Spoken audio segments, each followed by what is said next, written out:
Hey everybody, it's Sydney, and welcome to my manga reading log for June of 2026. Everything I read in May of 2026.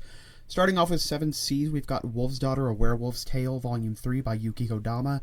We are continuing on the consequences of the main character Skina running away to spend some more time with the people in the wine farm, and her coming to terms with her not truly fitting in.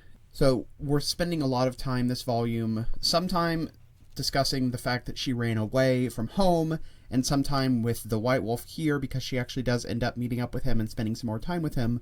We learn a bit more about him and how his relationship is going to play out with her. So it's a very interesting, good shoujo read. I would definitely recommend it. It's a good coming-of-age story. Then we've got I'm in Love with the Villainess, Volume 10. And in this volume, we are having a lot of political intrigue. There is a huge conspiracy that they're finally getting sorted out this volume just for a major twist to happen. And I hope I did not spoil that twist by just flipping through this. But it's a very great series. Then we've got His Majesty the Demon King's Housekeeper, Volume 12 by Saiko Idori. Yeah, I had to make sure I got that name right. And we are finishing up things with the plot line between the Demon King and the Saint King. I don't want to spoil too much about what happens there. I feel like I've kind of fallen off of His Majesty as it keeps going on. I kind of feel like it should have ended a few volumes ago, but I'm going to keep up with it because I did really like the original, like the first several volumes, but I've just kind of been mixed on the last few. Next, we've got a debut with Fluffy Cafe in Another World 1 by Yu Takaoka, Punichan, and Toby. This is a story about a guy who gets reincarnated into another world with a bunch of people, and I think okay, no, I'm thinking of a different one. He gets reincarnated to another world. He loved cafes in his life, so he wants to make a cafe in this world. So when he gets reincarnated, he gets the skill of Monster Tamer, which he uses to start trying to tame monsters that come to his cafe and start a business. Kind of jump back a little bit. The reason he died was because he saved a cat, and that cat turned out to be a deity, so the cat was grateful for it, and that's why he gave them all of his benefits in being in this world. I will say the first volume, the first like 3/4 of it, felt severely like very similar to Campfire Cooking in Another World. But it's kind of developed its own identity near the end and in the second volume especially, so it's a pretty enjoyable read. Then we've got The Fed Up Office Lady Wants to Serve the Villainess 3 by Nicotaro. And we are getting a lot more drama between the main two characters and the heroine, how she's playing a role in the story, how things are going to try and get changed. There's a lot of things that are happening very early for a villainess, especially a Japanese villainess. These things tend to seem to happen like later in the story, in my experience, but it's a pretty fast pace so far, so it's enjoyable. Then we've got Dungeon People Volume 6 by Sui Hutami. I thought it was Mitama for some reason. Anyways, this volume, the main character is starting to try, I think she's trying to learn she's trying to learn how to use magic because she's kind of reached a stalling point on the 10th floor and she wants to make progression. It's an alright series. I'm not the hugest fan of it. Then we've got 100 Ghost Stories That Will Lead to My Own Death, Volume 5 by Anji Matano. We are continuing with really good short snippets of these horror stories with the overarching horror story happening in the main world. It's very interesting, very good read with fantastic art. I'll flip through it a little bit. It's just very gruesome. So I don't know if it's YouTube safe. Then we've got, I think that was the last 7 Seas standard size. Then we've got Yen Press with Touring After the Apocalypse, Volume 7 by Sakai Saito. This is another one where I felt like it should have ended a little earlier, but we are actually finally getting some more people for the characters to interact with when they find this girl who is flying I think it was a jet, something like that. They notice her, she notices them, and then they all agree to meet up somewhere because she flashes them in Morse code. So they know to go meet up somewhere, and they're eventually going to find somebody else to see what their experiences are like. Then we've got The Princess of Convenient Plot Devices, number 6. And in this volume, we finished up all the stuff that happened with the... What is the word for these people? Adjutant, I think? The stuff with the adjutant and the big fight. So we are having a lot of political drama and trying to figure out who is going to take blame for things that happened there. It's a pretty interesting series. I don't know if I would call it a villainess necessarily. It's more of a fantasy, but I enjoyed it pretty well so far. Then we've got Oshinoko Volume 13 by Aka Akasaka and Mingo Yokoyari. And we are beginning the TV production of The 15-Year Lie. It's not a TV production, it's a movie, I think. We are getting some serious changes with Ruby and how she's perceiving things. We have some big plot developments happening this volume that I don't want to spoil. Overall, it's still a really interesting series. Then we've got Lycoris Recoil, Official Comic Anthology Repeat, Volume 2 by Spider Lily and all of these other people. This was an okay anthology volume. Oh, I think I was saying... I think I might have gotten things mixed up. This is the one that had the creepy stuff with the really young girl that I wasn't a fan of near the end. So if you start reading one about the hacker girl bathing, I would say just skip that one. There's nothing of value there, in my opinion at least. Anyways, next up we finally have Volume 4 of Kindergarten Wars by Yuo Chiba through Yin Press. This is a very, very slow release, even though it's like 17 volumes in Japan. And we finished off this one assassin who was a lot more involved in the story than other assassins before them. And then we are... Actually, what happened after that? Oh, yes. We get to learn about Rita's twin brother, and he's basically trying to, assassinate everybody, like all these people do. So we get to see more of the other classes and the other teachers in this volume. Then we have Honey Lemon Soda, Volume 11 by Mayu Murata. And in this volume, yeah, not the funnest stuff happens in this volume. There's some conflict between the two main characters due to how one expresses affection and how the other one wants affection to be expressed, and some miscommunication. It's a tough read. They're going through a lot in this volume, and I really hope things get better for them in the next one. Then we've got Volume 7 of The Dwarven Damsel Conquers the Dragon Emperor. I think we're at the point where we're past where the anime was. We have some serious developments with the young princess near the end that I don't really want to spoil. Everything with the fake Demon King, or fake Dragon Emperor, gets resolved this volume as well. Oof. I hope you don't mind if my paws look a little less natural now. I'm going to be taking this jacket off because it is killing me. This room has terrible air conditioning, so I am going to be... you're going to see my bare arm, so just bear with it. No pun intended. Then we've got The Dark History of the Reincarnated Villainess, Volume 14 by Akiharu Toka. And in this volume, there is a big trial happening, and there are a lot of political developments for what's happening in the plot, all of the characters around her.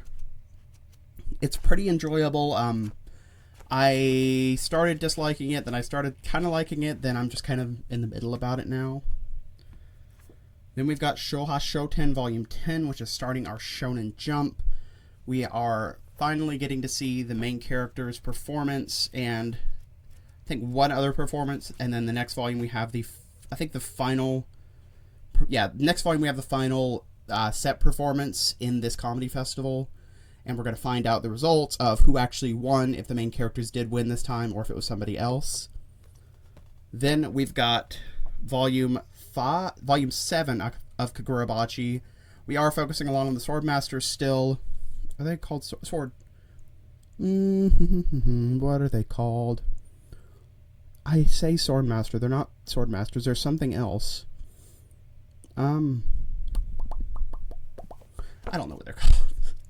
But we are getting some developments about characters' perceptions of truth, perceptions of justice, We have some traitor stuff happening with some of the Swordmaster's attendants. A lot of good stuff I don't really want to spoil. I really do love Kagurabachi so far.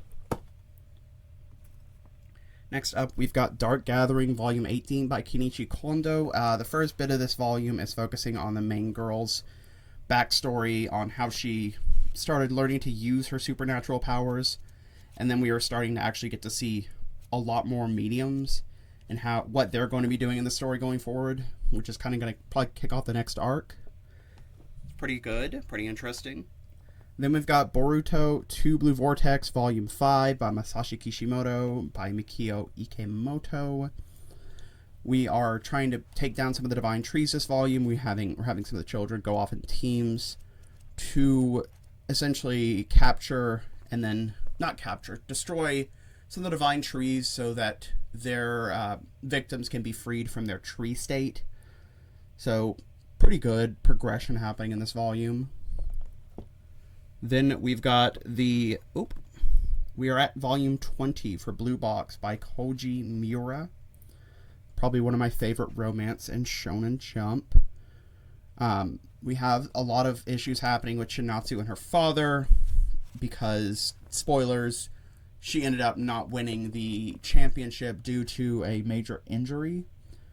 And we're having conflict between them, potentially her not being able to live with the main character anymore due to her not being able to win the tournament and her father putting a lot of pressure on her.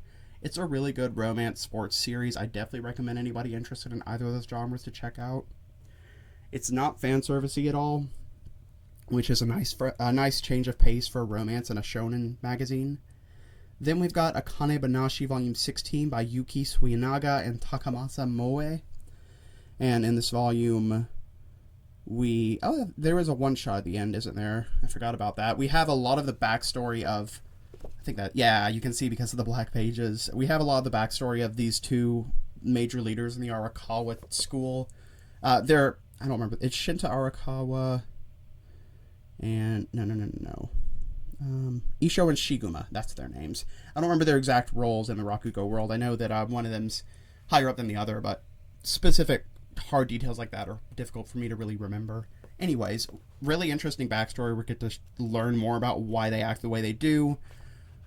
We get some more of Akane trying to get used to her new mentor, and then a one-shot at the end. Just a nice little one-shot. It's a pretty good self-contained volume. Next up, we've got Mao Volume 24. And in this volume, we have a little bit of a Monster of the Week, starting off with bringing back the Box of Monstrosity, and also this ointment that is beautifying customers. And then we have a bit of a development with one of the characters potentially joining somebody's side that they're not expected to join. I'm trying to be a little bit intentionally vague on that, but it's a really good series. I definitely recommend it if you're interested in any Takahashi stuff. Then we've got Shonen Sunday with Sumiki Ogami's Not So Ordinary Life. Mao was also Shonen Sunday. I'm Just Stupid. Volume 6 by Miyu Morishita. This is a Christmas volume of the rom-com series. Sports Day finished. Actually, yeah, Sports Day was like a couple volumes ago, right? Or is that this volume? Okay, Sports Day is this volume. I'm thinking of the other school festival thing. We have Sports Day. We have them going on a date. Not a lot too monumental. Just a lot of cute things happening between the main couple. It's a cute enough shonen romance.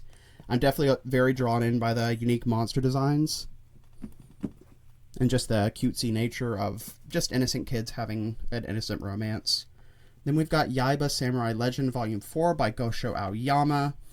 We are starting to go on a journey to try and collect all of the orbs after their initial first major confrontation with a big bad ended up turning sour. So now they're on this journey to collect all of the orbs, or at least a significant number of them, to try and help them turn the tide in their favor. So there's some fun comedy, some decent action in this volume. Still not the biggest fan of Yaiba personally, but I'm still enjoying it somewhat. Oop.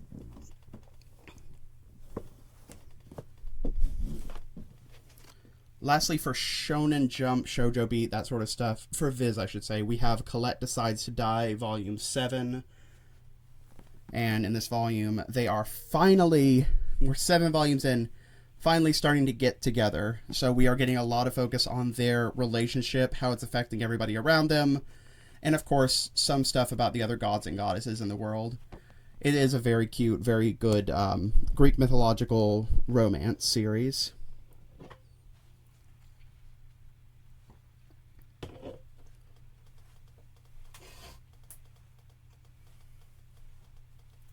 I know I said we were done with Shonen, with Viz in general, but I did forget we have a single BL with A Man Who Defies the World of BL through Sublime.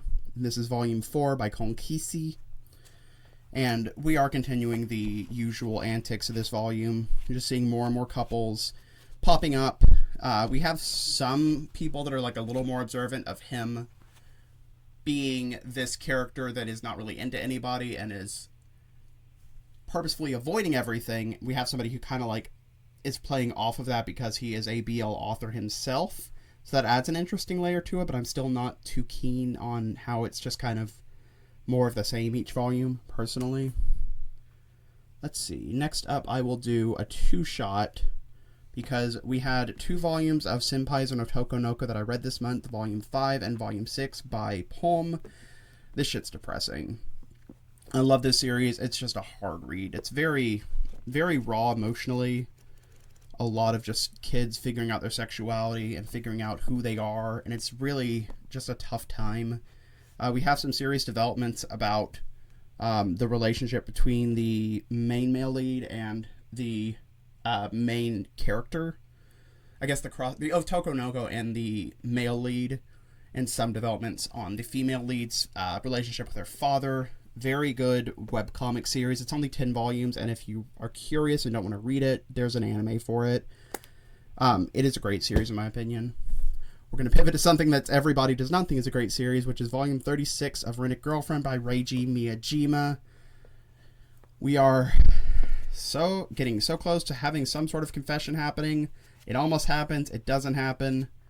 It's, that's Rented Girlfriend for you, but I think we actually are getting close to an actual confession, because I know I did get spoiled about some stuff that happens. Next up, we've got Quality Assurance in Another World, Volume 12 by Masamichi Sato. This is a very slow release over here. We had a lot of, a big cliffhanger in the last volume, but of course, I forgot about it because it's been 6 months. And then in this one,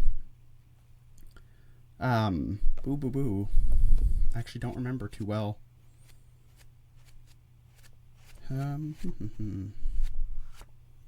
Did I read this? Yeah, I did. Okay, they went on a big quest, and the quest turned out to be bugged, so they're trying to use it to farm some resources. I think it's farming resources or farming levels, something like that. I don't have the best memory of this volume, but it's an alright series. Though it does still need to release a lot faster so people will actually remember what happened in the last volume, but I'm not in any control of that.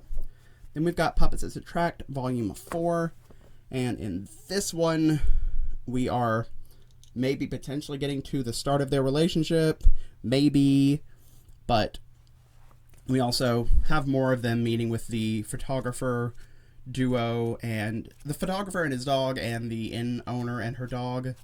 And they're both very fun pairings, and I love their dynamic with everybody. It is a very fun, cute dog series.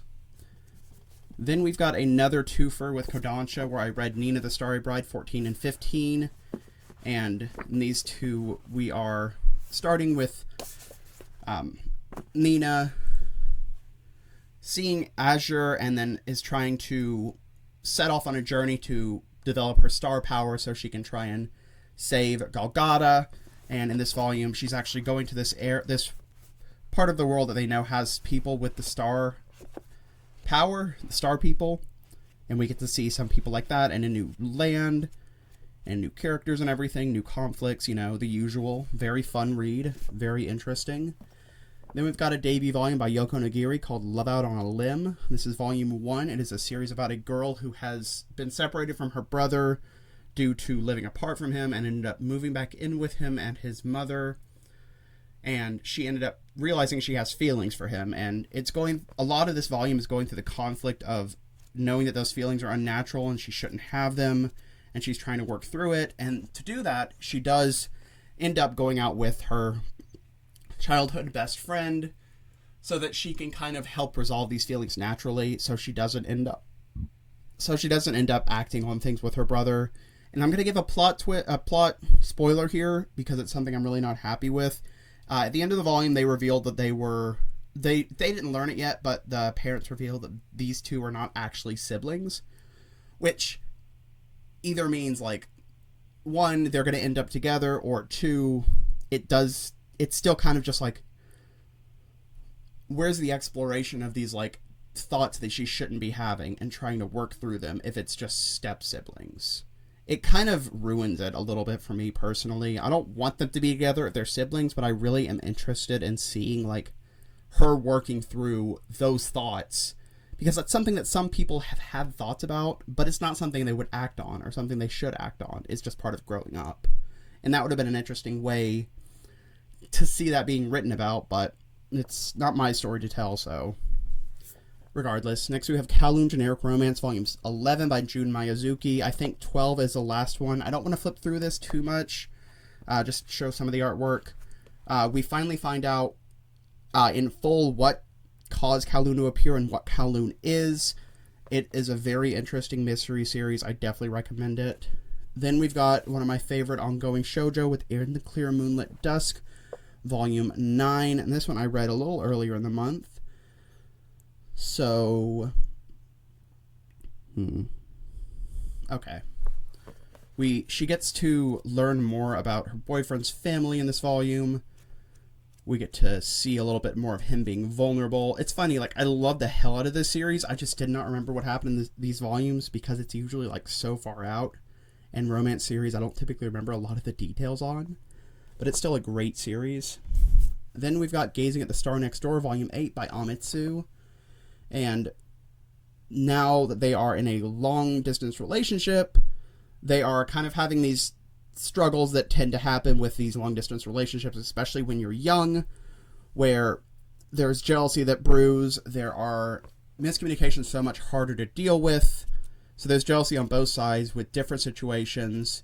Subaru is going to try and meet up with him at his location shoot. A lot of fun drama this volume.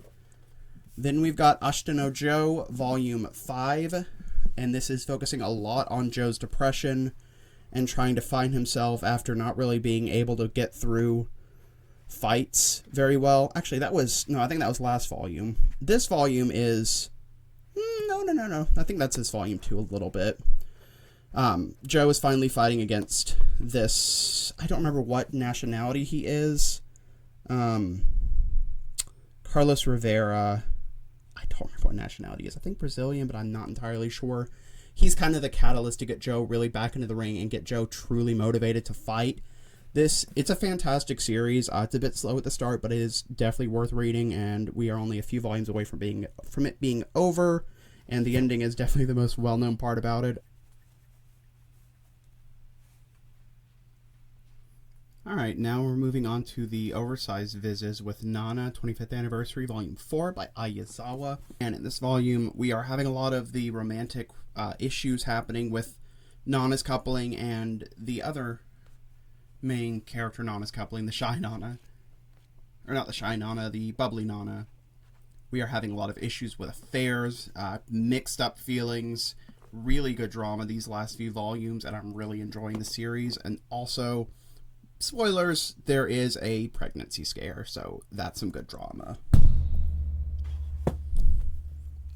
Next up, we've got Mujina Into the Deep, Volume 4 by Inio Asano. I really don't have anything to say about this series. I've talked about it before. It just doesn't stick with me too well. I enjoy it well enough when I read it, but then afterwards I'm like, what happened? What even went on this volume? And the back doesn't really help me. Yeah, it's an alright series. I can't flip through it too much because it has graphic nudity in it, but it's not my favorite Inio Asano personally. Then we've got Magilumie, Magical Girls Inc., Volume 12 by Seka Iwata and Yu Aoki. And I actually think I read the latest volume just a little bit ago, unless I'm getting things mixed up again, which I am very wont to do. No, I did actually read the latest volume. So in this one we are trying to... Yes. We are resolving a lot of the issues that started with this major fight with who they see as the traitor, and trying to get him out of the company that is trying to work on industrializing large-scale magic, which is dangerous to the world in general. So that's really interesting conflict that's happening in this volume, and there's like a hard reset on the company the last couple volumes. Next volume, we are back to focus on the main company and figuring out how to move forward with this massive conflict that happened. Then we've got Kingdom Volume 7 by Yasuhisa Hara.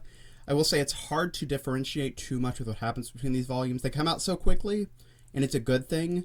It's just when I'm trying to talk about a specific volume, I'm like, okay, cool, this was a great volume. What was this one again? This looks like it's finishing off the major war, or the major battle that's happening, where they are the main group. I think the Shin Kingdom, or the King Kingdom, is massively outnumbered. They're trying to figure out a way to defeat this other kingdom who has huge advantage over them. There's a lot of really interesting tactical decisions made, interesting character decisions, really brutal war scenes. Overall, it's still a really great series.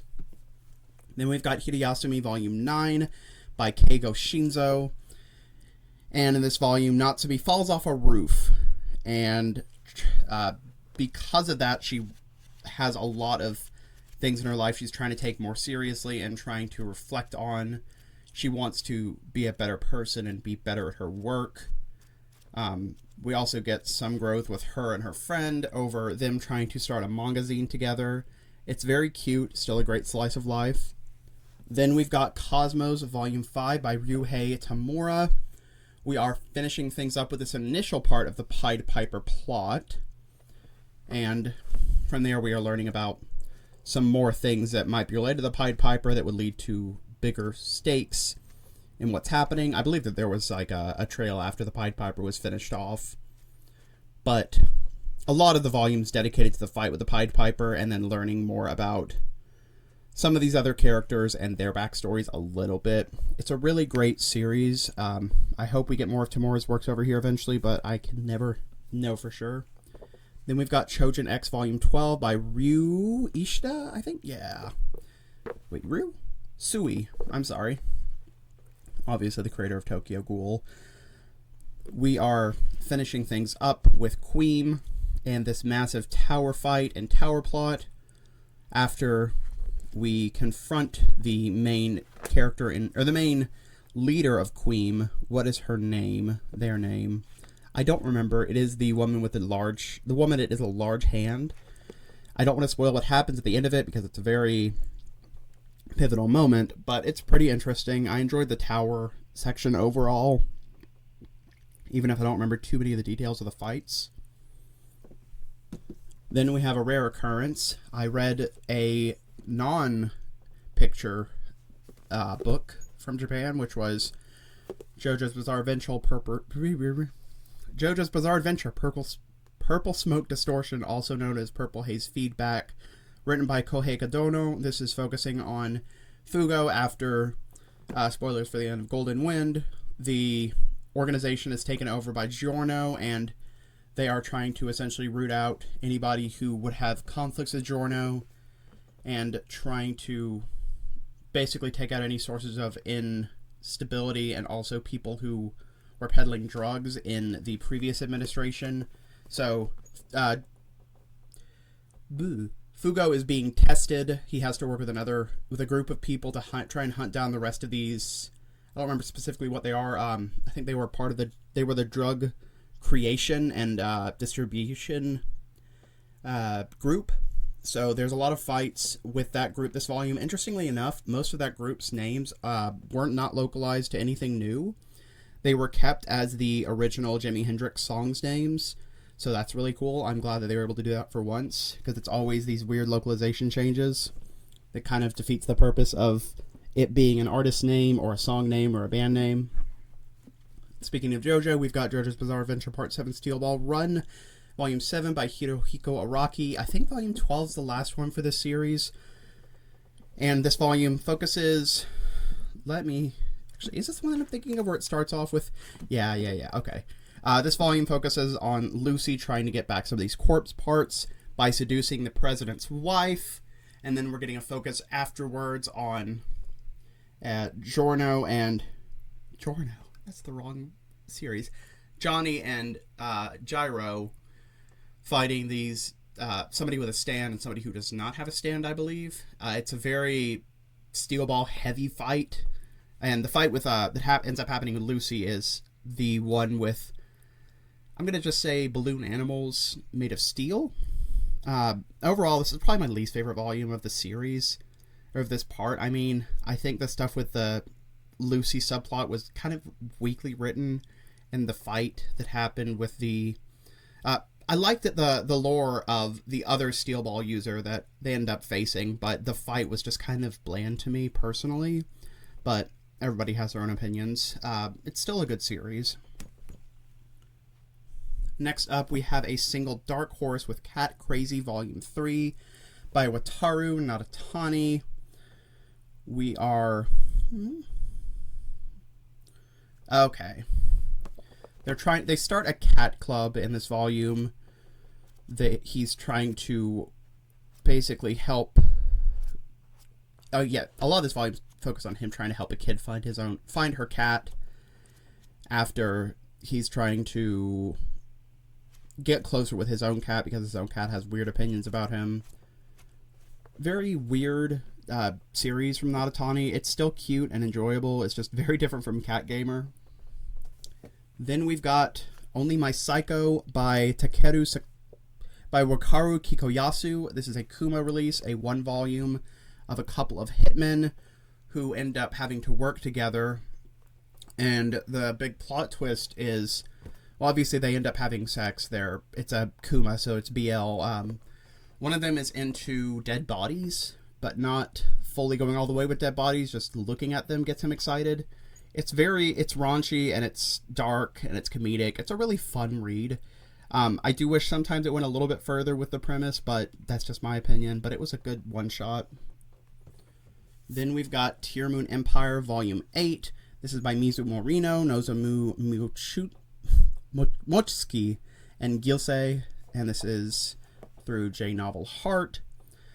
And we are continuing even more of her decisions ending up causing people to think that she's even smarter than she is, though that's a bit reductive.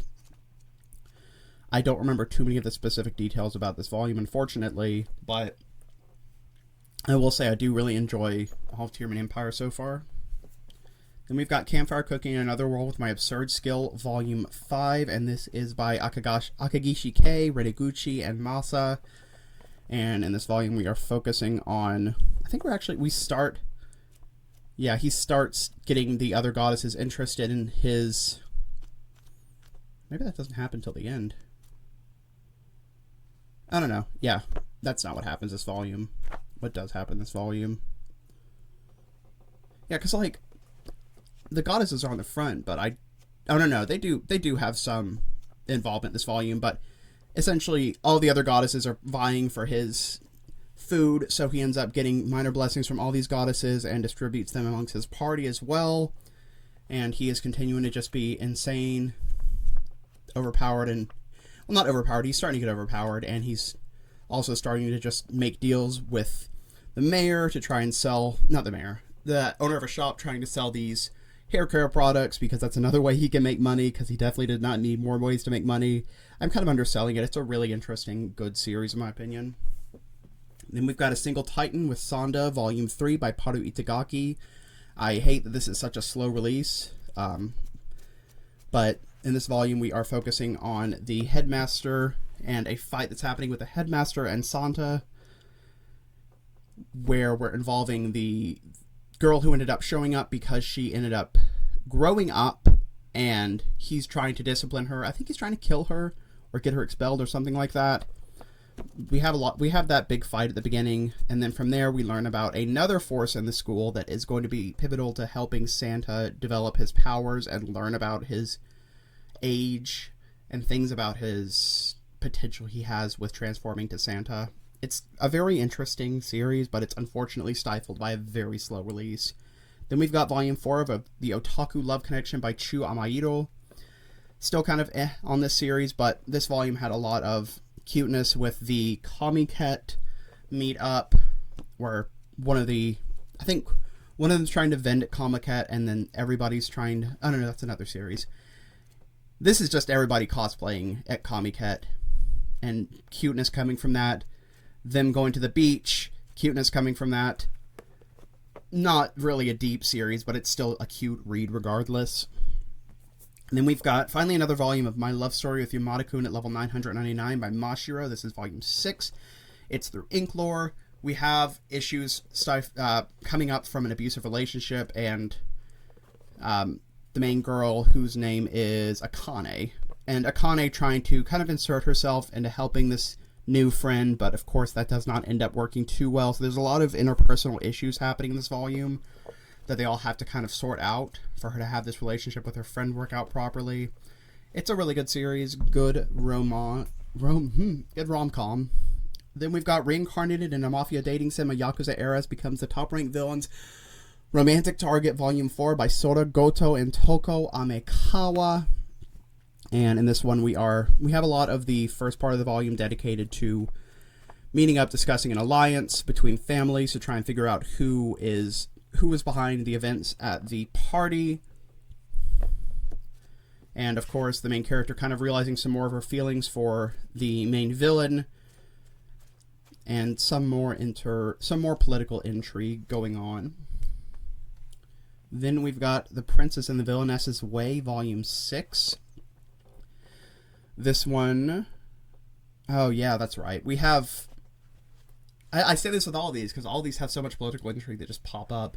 We have a major betrayal that's happening with somebody in this group, leading to some political intrigue with another country and their rulers, some issues of rebellion, things that are helping the characters kind of grow past themselves and grow into a bigger role in the universe, or in the universe of the book. I don't mean to make it sound crazy.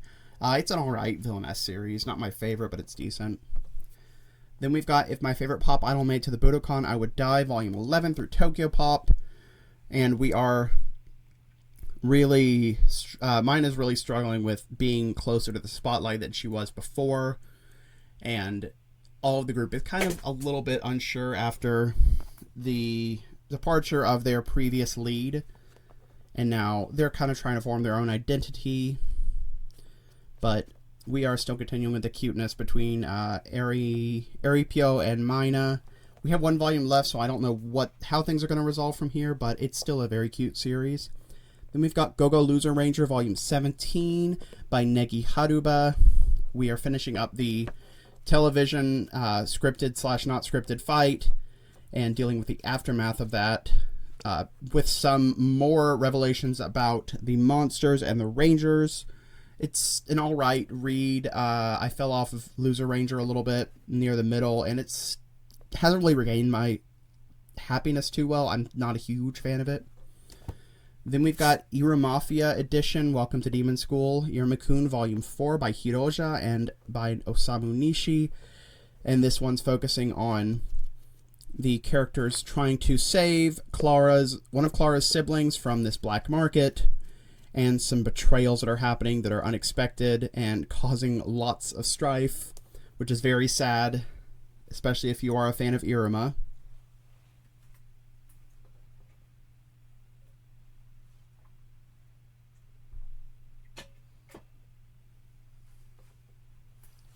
Next, we've got Shoot Juliet Down, Volume 2 by Komachi Katsura. This is through Kodansha.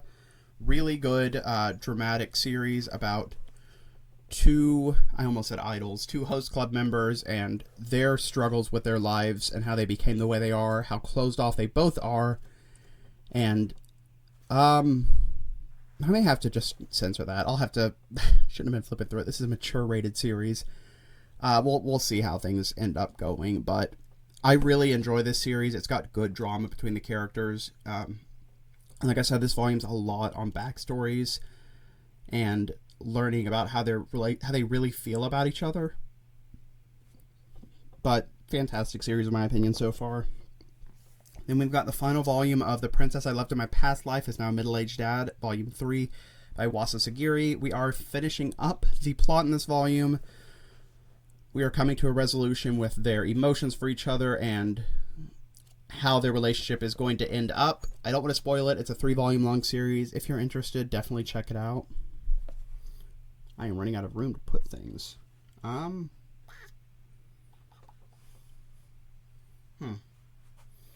I may have a stack that's going to start showing up here. Yeah, I am. Oh, well. Then we've got 4 in a row that I can't show any pictures from. We have Painter of the Night, Volume 3. We are continuing with this toxic as fuck relationship between the main characters, where the painter's starting to realize he has some emotional feelings towards his person who took him in, who's asking him to paint everything and trying to have sex with everybody. Very good, spicy, rich drama. I really enjoy this series. Smutty as hell too. Speaking of, we have Everything for Demon King Evelegia, Volume 1 by Io Kajiwara. This series is focusing on somebody reincarnating into a phone game. I don't remember if it's a phone game or not, but he was in love with the Demon King when he was playing the game, and he is smitten with him as he's experiencing the story.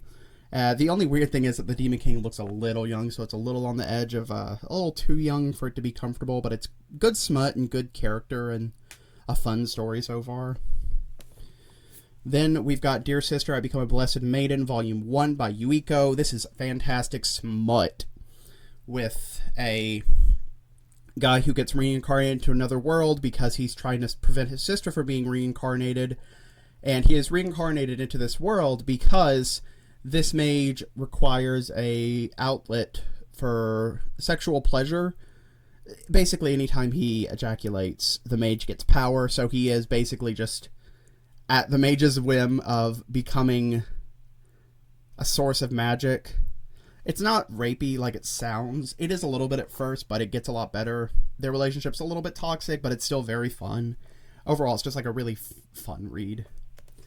Then we've got Dear Door Volume 3 by Pluto, which is a 7 Seas oversized webtoon.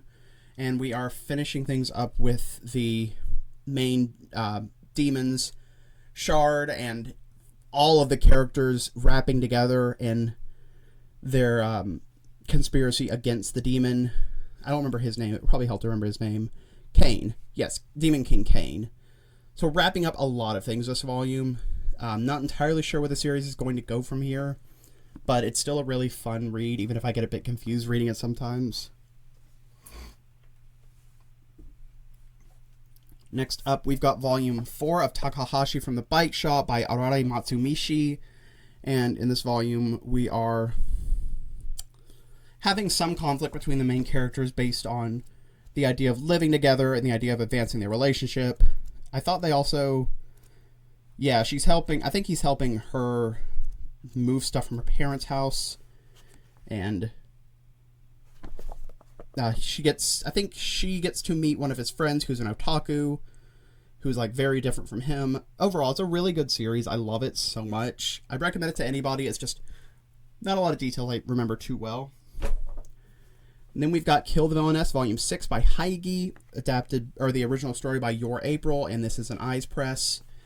And we are getting some revelations about what's going to happen. She ends up right into a bad future and needing to use the power of the witches to go back in time, where she learns some things that she really did not want to learn about certain characters.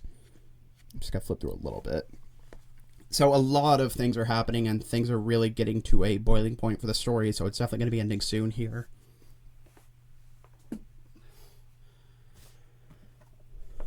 Then we've got If the Villainess and Villain Met and Fell in Love. She was all but disowned for her spirit contract, but she's still competing with her rival, Volume 5 by Chiru Ukai, Harunadon, and Yomi Sarachi.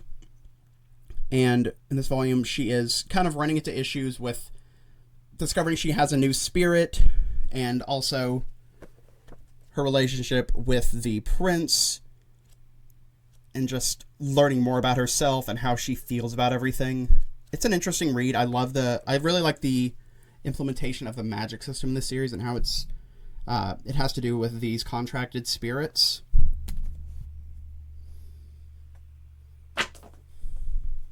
Then we've got Bochi the Rock Kikuru Hiroi's Heavy Drinking Diary Volume 3 by Aki Hamazi and Kumichao.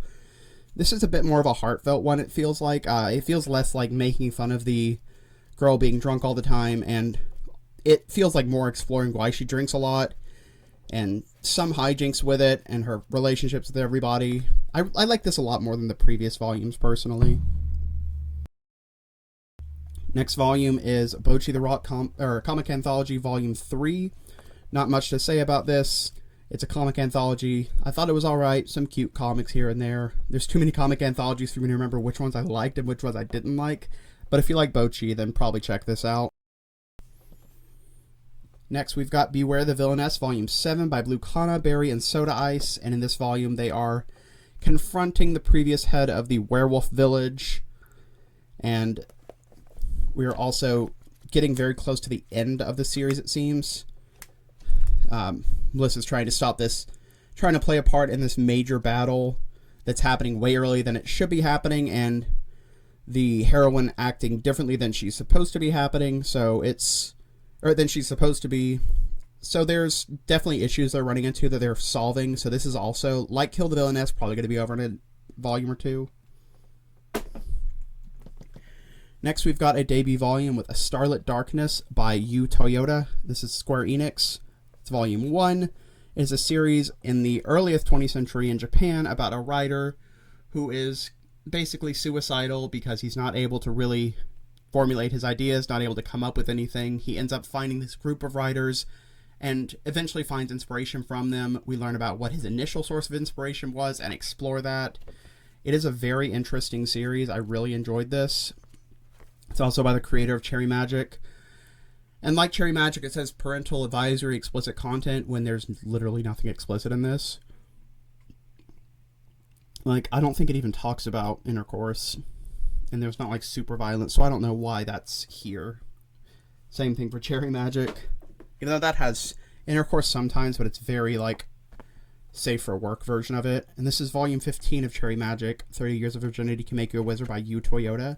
Speaking of Yu Toyota, we are running into some drama between the coupling of the writer and the the writer and the idol, the young idol who was like delivering his mail. They're having issues with their age gap and publicity of a potentially open gay couple, so there's some drama with that, some good character writing and good development of them. I know this series is ending in a volume or two.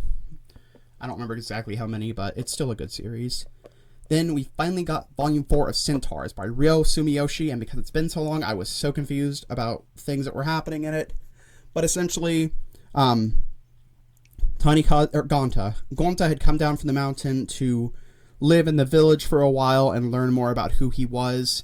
Of course, coming with him is Tanikaze, or is it? I think it's Tanikaze coming with him, who came with him, and I think a girl. I don't remember exactly, but we are focusing a lot on Gonta and finding out who he is, and the other centaurs finding out some idea of what's been going on in the villages, because they've been up in the mountains kind of secluded from everybody in their own communities. And it seems like it's taking a bit of a parallel to slavery, where it's centaurs are they're considered, it feels like racism, how it was before true integration, where they were still considered like people they don't want to be associated with, but they were still trying to be kind of treated properly. Things were just very up in the air from both sides. The centaurs were wary of the humans were wary of the centaurs. Of course, this is a different beast altogether from slavery and segregation like that, because the centaurs and humans were at like full war. It wasn't like the centaurs were subjugated by the humans a little bit, but it was most so after effects from the war. But I really like Centaurs, and I love Ryosumi Yoshi's art. I loved Mad K, and I loved that one shot he did about the monsters. I don't remember the name of it for the life of me. I say he. I mean they. I never know the gender, so I should probably just be using they pronouns.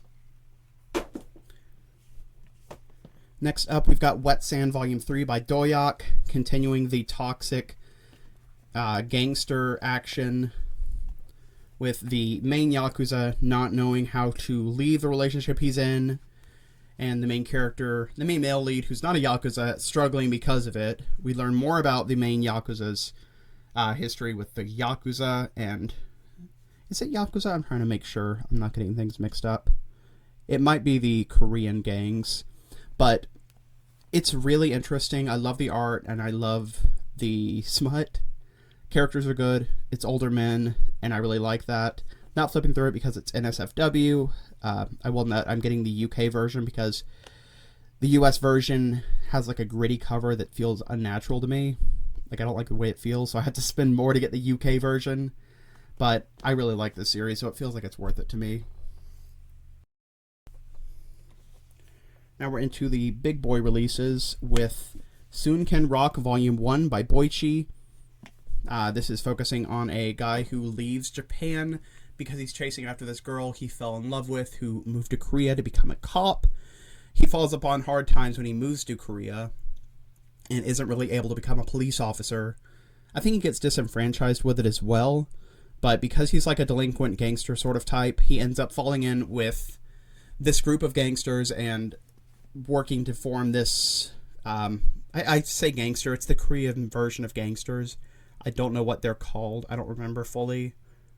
Oh, no. No, does he move to Korea or does he move to Japan? Yeah, no, it's Korea. I was trying to remember things. But it's an interesting series. I will say it's pretty misogynistic. It doesn't treat women well. That's the biggest issue with it. It has good comedy. The story's decent. The characters are pretty compelling, as long as they're not like being super objectifying or being super objectified. So just, if you're going to get into this, get into it knowing that it doesn't treat women too perfectly, in my opinion, and a lot of other people's opinions. Speaking of not treating women perfectly, we have the lesser of two evils of Tsukasa Hojo's classics with Cat's Eye Volume 3. And in this volume, we are... Yeah, it's pretty much just continuing more of the same with Cat's Eye. There's not too many major developments. It's just more of them being on cases, their relationships with everybody and how they're affecting everything. It's kind of like a Monster of the Week, but with detective cases. I enjoy it pretty well. I say more than City Hunter, because City Hunter just has a lot of really unlikable scenarios and lines in it. And this one has less of that. And those characters are kind of treated as the butt of the joke. Anyways. Next, we've got Monster and Ghost Volume 2 by Hime Miko through Tokyo Pop. This is an oversized Tokyo Pop. We're continuing to develop the relationship between the titular monster and the ghost, and we're having like this dynamic between this third character and how they're affecting everything going on with the two main characters. There's bullying, there's fighting. It's a genuine series. It feels really sweet. I do hope they end up finding a way to be together, because they make a very sweet couple together. Last new release I read was Bride of Ignat by Moyori Mori. This is Volume 1. It does have a fairly typical beginning of the story, where it's a young boy who's sent off to be a sacrifice to a dragon, because otherwise it's believed the dragon would raise their village. But he's developing feelings for the dragon. The dragon's keeping him at arm's length, but starting to develop feelings for him as well, because he doesn't really need him as a bride. He doesn't need brides anymore. He tries to send them back, but they end up dying on the journey back. So he ends up kind of taking him in and taking care of him. It's got fantastic art. I've wanted other series from this author, I think, but I was turned off by the Omegaverse aspect, if I'm not misremembering who this artist is. But I would definitely recommend this series to any romance or BL fans.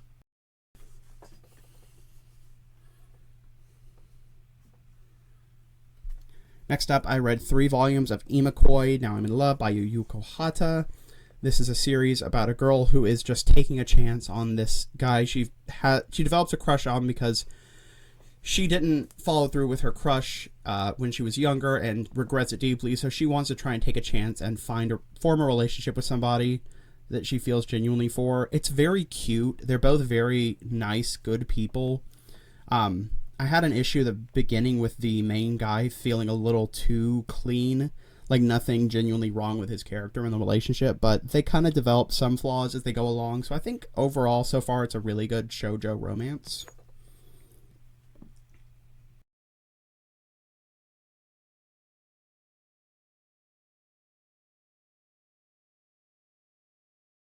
Next, we've got Tokyo Tadadeba Girls, Volume 2 by Akiko Higashimura. This one I'm a bit mixed on,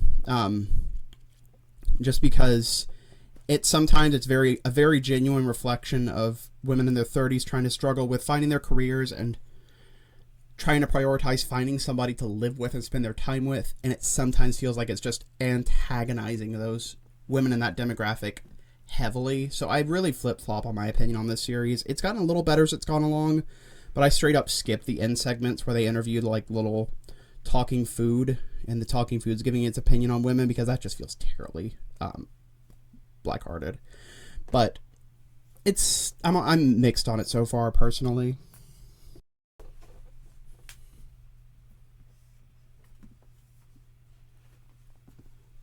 Then I finished up reading Buddha by Osamu Tezuka. This is Volume 8, Jetavana, and this concludes the story of Buddha with Buddha's passing and the after effects it has.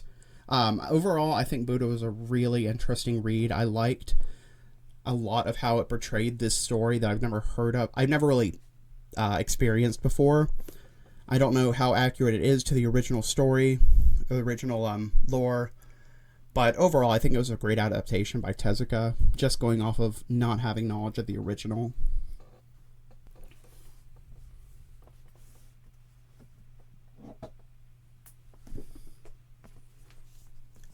Last up, I started The Flowers of Evil, Volumes 1 and 2 by Shuzo Oshimi. This is a story about a nerdy guy who has his head in the books, who's pretending to like poetry but doesn't really like poetry, and his relationship with this girl who's antagonistic towards everybody, and this girl he deems as innocent that he develops a crush on, and how they're both playing into his development as a person, and he's playing into their development. It's twisted, it's sexual, more things that Shuzo Oshimi kind of has in a lot of his works. A lot of issues with feeling inadequate as a boy, running into bullying, being very perverted, and not knowing who you truly are. I think Flowers of Evil is another great psychosexual youth exploration of relationships and sex. But with that in mind, that's everything I read in May, so I will see you again in July for everything I picked up in June. So have a good one, everybody.